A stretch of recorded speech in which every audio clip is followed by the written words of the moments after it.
Video click பண்ண அனைவருக்கும் வணக்கம். இப்போ நம்ம என்ன பார்க்க போகிறோம்னு பார்த்தீங்கன்னா, டிமாண்டி காலனி பார்ட் 2 உடைய ரிலீஸ் ட்ரெய்லர் தான் பார்க்க போகிறோம். ஃபஸ்ட்டு ட்ரெய்லரே ரொம்ப நல்லா இருந்தது. இப்போ ரிலீஸ் ட்ரெய்லரு செம்மையாக கட்டியிருக்காங்க. ஒவ்வொரு இதுவுமே ஃப்ரேமுமே ரொம்ப நல்லாயிருக்கு. இறந்து போனவர் மறுபடியும் வரா மாதிரி காட்டுறாங்க அந்த வில்லன் கேரக்டரை. அதுலேருந்தே கதை அப்படியே கட்டினார். ஏதோ ட்ரெயின் மாதிரி ஏதோ சம்திங் காட்டுறாங்க. அதுலேருந்து தான் கதை நகருது. அதை நோக்கி அதில் சார்ந்த ஒரு மர்மமாக பயங்கரமாக ட்ரெய்லரை கொண்டு போயிருக்காங்க. பிஜிஎம் தரமுங்க. சாம் சிஎஸ்சி செம்மையாக பண்ணியிருக்காரு. பிஜிஎத்தோட பார்க்க ட்ரெய்லர் அப்படி இருக்குது, பயங்கரமாக இருக்குது.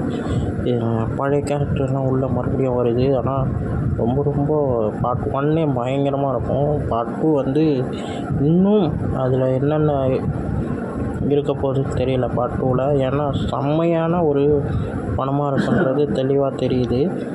ட்ரெய்லர் ஃபஸ்ட்டு ட்ரெய்லரும் அவ்வளோ நல்லா இருந்தது.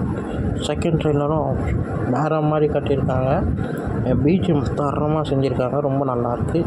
இந்த வீடியோ உங்களுக்கு பிடிச்சிருந்தா லைக் பண்ணுங்கள், ஷேர் பண்ணுங்கள், மறக்காமல் சேனலை சப்ஸ்கிரைப் பண்ணுங்கள், என்னை மோட்டிவேட் பண்ணுங்கள். அடுத்த வீடியோவில் சந்திப்போம். பாய்.